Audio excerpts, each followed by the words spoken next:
जय भीम साथियों, हम नॉलेज ऑफ कॉन्स्टिट्यूशन, संविधान का ज्ञान नाम से एक विचार चर्चा की श्रृंखला चला रहे हैं। आप अपने चैनल को प्लीज लाइक और सब्सक्राइब करना ना भूलें। इसमें संविधान के अध्याय के हर अनुच्छेद पर विस्तार से चर्चा करते हैं। संविधान का ज्ञान के नाम पर वीडियो बनाकर equality and justice Patiala YouTube channel पर आपके साथ साझा कर चुके हैं। पिछले वीडियो में, जिसमें संविधान के 5वें अध्याय में मंत्रिपरिषद, महान्यायवादी और सरकारी कार्यप्रणाली के 22वीं वीडियो में हम 74, 75, 76, 77 और 78 अनुच्छेदों पर चर्चा कर चुके हैं। आज हम इस अध्याय के अंतर्गत आने वाली आगे की 23वीं वीडियो में हम 79, 80, 81, 82 और 83 अनुच्छेदों पर चर्चा करेंगे, जिसमें भारतीय संसद के गठन और संरचना का विवरण प्रदान करता है, जिसमें राष्ट्रपति और 2 सदनों, राज्यों की परिषद, काउंसिल ऑफ स्टेट्स और Lok Sabha, house of the people का उल्लेख है। इसमें राज्यों की परिषद की संरचना समझाई गई है। जय भीम साथियों, मैं आशा कुमारी चुंबर आज की वीडियो के बारे में आपको चुंबर साहब ने बता ही दिया है कि आज हम संसद गठन और अवधि पर बात करेंगे। बता दें कि यह अंश भारतीय संसद के गठन और संरचना का विवरण प्रदान करता है, जिसमें राष्ट्रपति और 2 सदनों, राज्यों की परिषद, काउंसिल ऑफ स्टेट्स और Lok Sabha, house of the people का उल्लेख है। इसमें राज्यों की परिषद की संरचना समझाई गई है, जिसमें राष्ट्रपति द्वारा नामित सदस्य और राज्यों तथा केंद्र शासित प्रदेशों के प्रतिनिधि शामिल हैं, तथा इनके चुनाव के तरीके भी बताए गए हैं। पाठ लोकसभा की संरचना को भी स्पष्ट करता है, जिसमें राज्यों और केंद्र शासित प्रदेशों से सीधे चुने गए सदस्यों की संख्या निर्धारित की गई है और जनसंख्या के आधार पर सीटों के आवंटन के सिद्धांतों को भी दर्शाया गया है। अंत में, यह प्रत्येक जनगणना के बाद सीटों के समायोजन और संसद के सदनों की अवधि का वर्णन करता है, जिसमें राज्यों की परिषद स्थायी है जबकि लोकसभा की अवधि 5 वर्ष होती है, जिसे आपातकाल के दौरान बढ़ाया जा सकता है। चलो आओ सुने विचार चर्चा। नमस्कार। आज हम भारतीय संसद के बिल्कुल दिल में उतर रहे हैं। उसकी बनावट, वो कैसे काम करती है, इसे समझने की कोशिश करेंगे। हाँ, और वो भी सीधे संविधान के आईने से। बिल्कुल। हमारे पास संविधान के कुछ बहुत ही अहम हिस्से हैं, अनुच्छेद 79 से लेकर 83 तक। जी, ये वो आर्टिकल्स हैं जो हमारी पूरी संसदीय व्यवस्था की, क्या कहते हैं, नींव है, बुनियाद है। तो आज हमारा इरादा यही है कि इन थोड़े कानूनी भाषा वाले अनुच्छेदों को खोल कर देखें, सरल शब्दों में समझें कि हमारी संसद आखिर है क्या, कैसे बनती है और ऐसी ही क्यों बनी है। बिल्कुल, और ये सिर्फ कोई सूखी किताबी बातें नहीं होंगी, इसमें कई दिलचस्प पहलू हैं। हाँ, जैसे कि क्या आप जानते हैं कि भारत के राष्ट्रपति वो संसद का हिस्सा होते हैं, भले ही वो लोकसभा या राज्यसभा में नहीं बैठते। या फिर ये कि राज्यसभा, जिसे राज्यों की परिषद कहते हैं, वो कभी भंग ही नहीं होती, मतलब हमेशा चलती रहती है ना? तो चलिए इन्हीं सब दिलचस्प सवालों के जवाब ढूंढते हैं इन स्रोतों की मदद से। जरूर। तो शुरुआत करते हैं अनुच्छेद 79 से। ये बिल्कुल साफ साफ बताता है कि संघ के लिए, यानी पूरे भारत देश के लिए, एक संसद होगी। ठीक है, एक संसद होगी। और इसमें कौन कौन शामिल है? इसमें राष्ट्रपति होंगे और 2 सदन। 2 सदन? हाँ, 2 सदन। एक का नाम है राज्यों की परिषद, यानी काउंसिल ऑफ स्टेट्स, जिसे हम आमतौर पर राज्यसभा कहते हैं। राज्यसभा। हाँ, और दूसरा है लोगों का सदन, यानी हाउस ऑफ द पीपल, जिसे हम लोकसभा के नाम से जानते हैं। अच्छा, तो ये फॉर्मूला हुआ संसद इज इक्वल टू राष्ट्रपति प्लस राज्यसभा प्लस लोकसभा। ये जानना वाकई अहम है।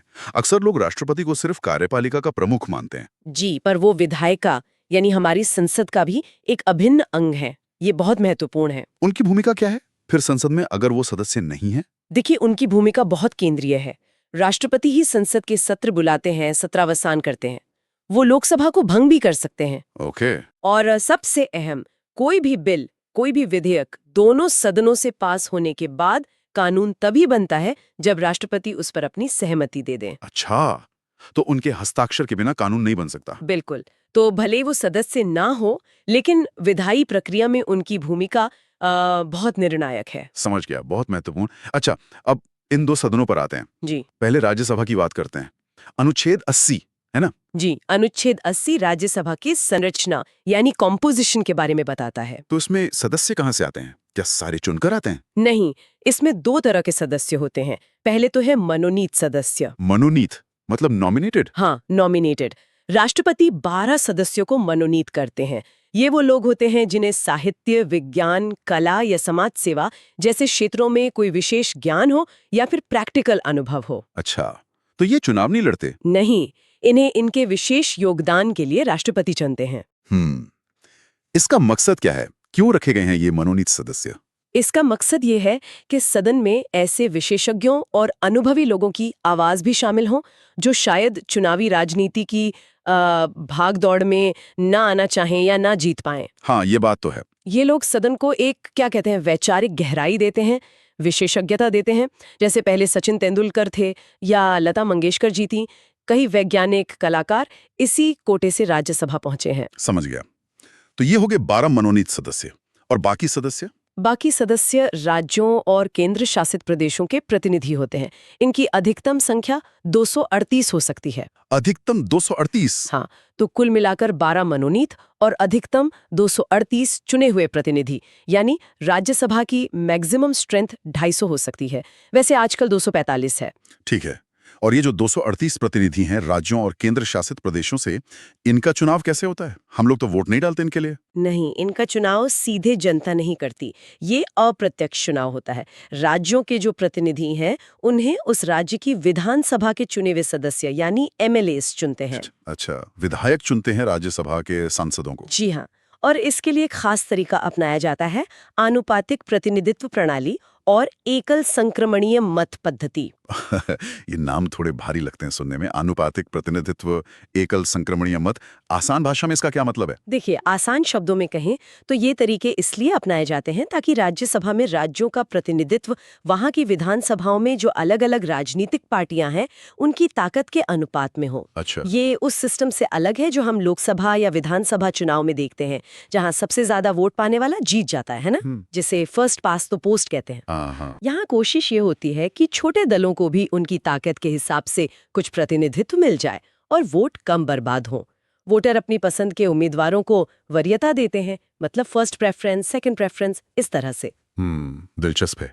तो ये व्यवस्था कोशिश करती है कि विधानसभा में जैसी पार्टियों की स्थिति है वैसी ही झलक राज्यसभा में भी दिखे। बिल्कुल। और केंद्र शासित प्रदेशों के प्रतिनिधि कैसे चुने जाएंगे, ये तरीका संसद कानून बनाकर तय करती है। और किस राज्य या यूटी को कितनी सीटें मिलेंगी राज्यसभा में? इसकी पूरी लिस्ट संविधान की 4th अनुसूची मतलब 4th शेड्यूल में दी गई है। ये सीटें मोटे तौर पर राज्य की जनसंख्या पर आधारित होती हैं, पर एकदम सीधे अनुपात में नहीं होती। स्पष्ट है। तो राज्यसभा की बनावट काफी अलग है। इसमें मनोनीत विशेषज्ञ हैं, राज्यों के विधायक जिन्हें चुनते हैं वो प्रतिनिधि हैं, और ये एक स्थायी सदन है। स्थिरता, विशेषज्ञता और राज्यों के हितों का प्रतिनिधित्व। एकदम सही। अब आते हैं दूसरे सदन पर, लोकसभा। इसका ढांचा कैसे अलग है और इसे लोगों का सदन क्यों कहते हैं? लोकसभा को लोगों का सदन यानी हाउस ऑफ द पीपल इसलिए कहते हैं क्योंकि इसके सदस्य सीधे भारत के लोगों द्वारा, मतलब आम जनता द्वारा चुने जाते हैं। अच्छा, डायरेक्ट इलेक्शन से? जी हाँ, डायरेक्ट इलेक्शन।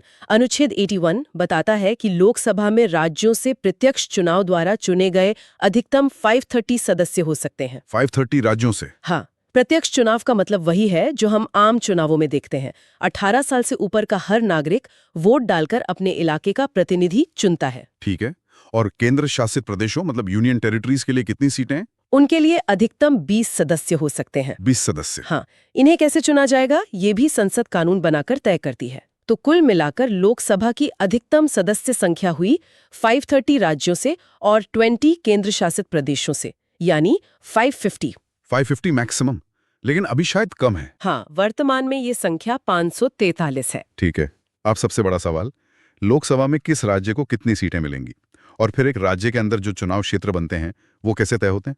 क्या इसका आधार भी जनसंख्या है? हाँ, जनसंख्या यहाँ पर केंद्रीय भूमिका में है। अनुच्छेद 81(2) इस बारे में 2 मुख्य सिद्धांत बताता है। क्या है वो सिद्धांत? पहला सिद्धांत 81(2)A ये कहता है कि हर राज्य को लोकसभा में सीटें इस तरह से बांटी जाएं कि सीटों की संख्या और उस राज्य की जनसंख्या का अनुपात, रेशियो, वो जहां तक हो सके सभी राज्यों के लिए एक जैसा हो। मतलब सीधी सी बात, जिस राज्य की जनसंख्या ज्यादा उसे लोकसभा में ज्यादा सीटें मिलें, है ना? हाँ, मोटे तौर पर यही मतलब है। राइट। बराबरी रखने की कोशिश। और दूसरा सिद्धांत? दूसरा सिद्धांत 81(2)(b ये कहता है कि हर राज्य को फिर निर्वाचन क्षेत्रों में, कॉन्स्टिट्यूएंसीज में इस तरह बांटा जाए कि हर निर्वाचन क्षेत्र की जनसंख्या और उसे मिली सीट आमतौर पर एक ही होती है का अनुपात, वो भी जहां तक हो सके पूरे राज्य में एक जैसा हो। अच्छा, मतलब एक ही राज्य के अंदर जो अलग अलग लोकसभा सीटें हैं उनकी आबादी भी लगभग बराबर होनी चाहिए। जी हाँ, कोशिश यही रहती है ताकि हर वोट का वजन लगभग बराबर हो, कम से कम एक राज्य के भीतर तो हो ही। तो दो स्तर पर जनसंख्या का ध्यान रखा गया है, एक राज्यों के बीच सीटों के बंटवारे में और दूसरा राज्य के अंदर सीटों के निर्धारण में। लेकिन मुझे याद आ रहा है इसमें शायद छोटे राज्यों के लिए कोई छूट भी थी। बिल्कुल सही पकड़ा आपने। पहला सिद्धांत जो था कि राज्यों के बीच जनसंख्या के अनुपात में सीटें बंटें, वो नियम उन राज्यों पर लागू नहीं होता जिनकी जनसंख्या 60 लाख यानी 6 मिलियन से ज्यादा नहीं है। अच्छा, क्यों है ये छूट? प्रतिनिधित्व पूरी तरह खत्म न हो जाए, उन्हें कम से कम कुछ सीटें जरूर मिलें, भले ही जनसंख्या अनुपात के हिसाब से उनकी सीटें शायद एक भी न बनती हों। ये तो बहुत जरूरी बात है छोटे राज्यों के लिए, वरना उनकी आवाज कैसे सुनी जाती। जी। पर एक और पेचीदा सवाल मेरे दिमाग में आ रहा है, जब हम बार बार जनसंख्या कह रहे हैं तो ये कौन सी जनगणना की जनसंख्या है? सेंसस तो हर 10 साल में होता है, तो क्या हर 10 साल में लोकसभा की सीटें बदलती हैं? यहीं पर कहानी में एक बहुत बड़ा और क्या कहूँ दिलचस्प मोड़ आता है। अच्छा, क्या है वो? अनुच्छेद 81(3) कहता तो है कि जनसंख्या का मतलब पिछली जनगणना के प्रकाशित आंकड़ों से है, लेकिन यहाँ एक बहुत बड़ा लेकिन जुड़ा हुआ है। क्या है वो लेकिन? सुनने में काफी महत्वपूर्ण लग रहा है। वो ये है कि कई संविधान संशोधनों के बाद अब स्थिति ये है कि जब तक साल 2026 के बाद होने वाली पहली जनगणना के आंकड़े प्रकाशित नहीं हो जाते, हाँ, तब तक दो बातें लागू रहेंगी। एक, राज्यों को लोकसभा सीटें बांटने के लिए वो जो पहला सिद्धांत था ना, उसके लिए 1971 की जनगणना के आंकड़ों को ही आधार माना जाएगा। क्या 1971? हाँ, 1971। और दूसरी बात, राज्यों के भीतर जो निर्वाचन क्षेत्रों की सीमाएं तय करनी है, उसके लिए 2001 के जनगणना के आंकड़ों को आधार माना जाएगा। अरे बाप रे, ये तो सचमुच हैरान करने वाला है। मतलब आज भी किस राज्य को लोकसभा में कितनी सीटें मिलेंगी, ये 50 साल से भी ज्यादा पुरानी 1971 की जनगणना पर तय हो रहा है। जी हाँ। और उस राज्य के अंदर कौन सी लोकसभा सीट कितनी बड़ी होगी, ये 2001 की जनगणना से तय हो रहा है, और ये चलेगा कम से कम 2026 के बाद वाली जनगणना के नतीजे आने तक। इसके पीछे मतलब कारण क्या था इसका? हाँ, ये एक बहुत ही असाधारण स्थिति है।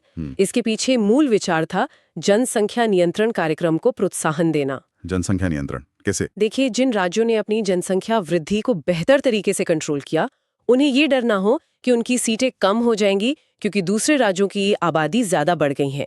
इसलिए सीटों के आवंटन को 1971 के लेवल पर फ्रीज कर दिया गया, रोक दिया गया। अच्छा, ताकि फैमिली प्लानिंग को बढ़ावा मिले।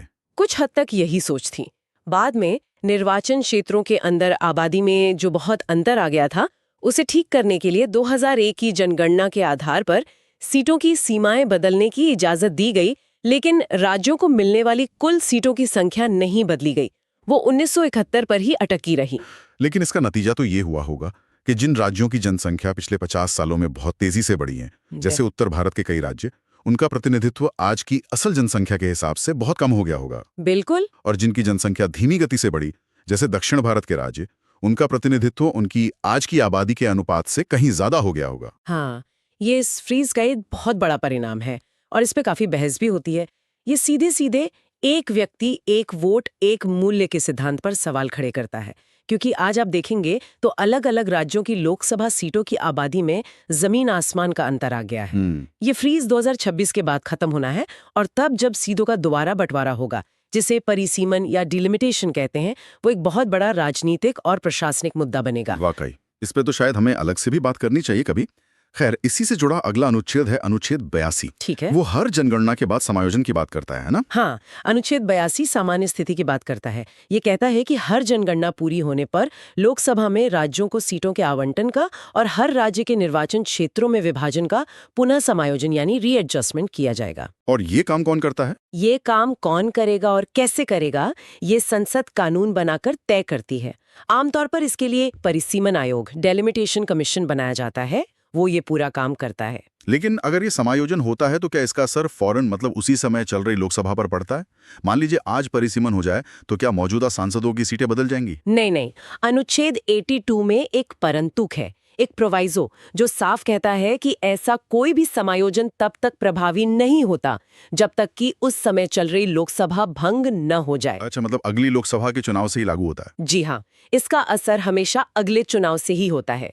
राष्ट्रपति एक आदेश निकालकर वो तारीख तय करते हैं जिससे समायोजन लागू माना जाता है। ठीक है, लेकिन अभी जो हमने अनुच्छेद 81 वाले फ्रीज की बात की, उसका असर इस अनुच्छेद 82 पर भी पड़ता होगा? हाँ, बिल्कुल पड़ता है। अनुच्छेद 82 में भी एक और महत्वपूर्ण परंतुक जोड़ा गया है। वो क्या कहता है? 2026 के बाद होने वाली पहली जनगणना के आंकड़े प्रकाशित नहीं हो जाते तब तक इस अनुच्छेद के तहत पुनः समायोजन करने की जरूरत नहीं होगी। किस चीज का समायोजन करने की जरूरत नहीं होगी? पहला, राज्यों को लोकसभा सीटों के आवंटन का पुनः समायोजन, जो कि 1971 की जनगणना पर फ्रीज है, और दूसरा, हर राज्य के निर्वाचन क्षेत्रों के विभाजन का पुनः समायोजन, जिसके लिए आधार 2001 की जनगणना है, पर उसका भी बड़ा रीएडजस्टमेंट 2026 के बाद ही होगा। तो मतलब जो सामान्य नियम है कि हर जनगणना के बाद सीटें और सीमाएं बदली जाएं, वो नियम तो है, लेकिन उस पर फिलहाल एक लंबी रोक लगी हुई है। जी बिल्कुल, एक तरह से कहें तो सामान्य नियम निलंबित है अभी। और ये रोक 2026 के बाद हटेगी।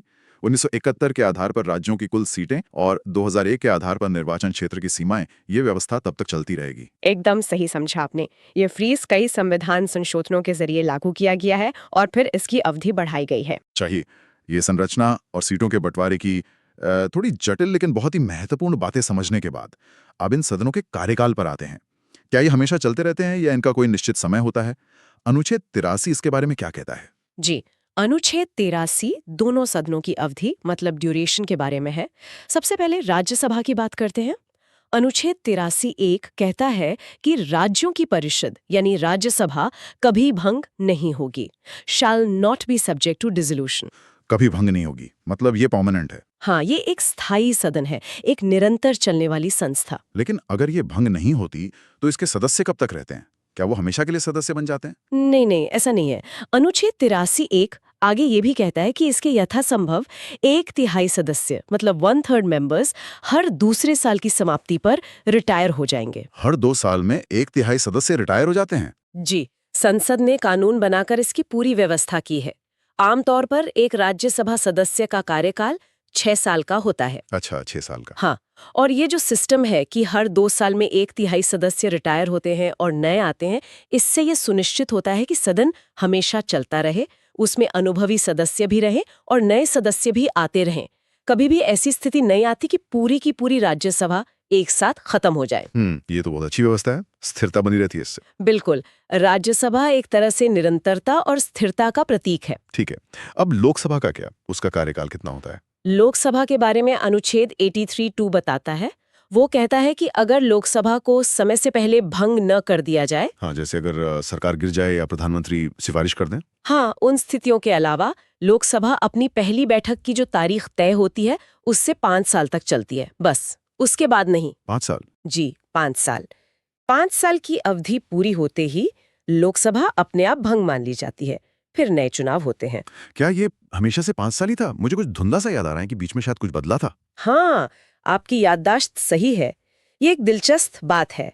मूल संविधान में कार्यकाल 5 साल ही था, लेकिन 1976 में जब देश में इमरजेंसी लगी हुई थी, तब 42वें संविधान संशोधन द्वारा इसे बढ़ाकर 6 साल कर दिया गया था। ओह, 6 साल कर दिया था? जी, लेकिन इमरजेंसी खत्म होने के बाद 1978 में 44वें संविधान संशोधन द्वारा इसे वापस 5 साल कर दिया गया और तब से ये 5 साल ही चला आ रहा है। समझ गया। अच्छा, क्या कोई ऐसी भी स्थिति है जब लोकसभा का कार्यकाल 5 साल से ज्यादा बढ़ाया जा सके? हाँ, एक खास परिस्थिति में।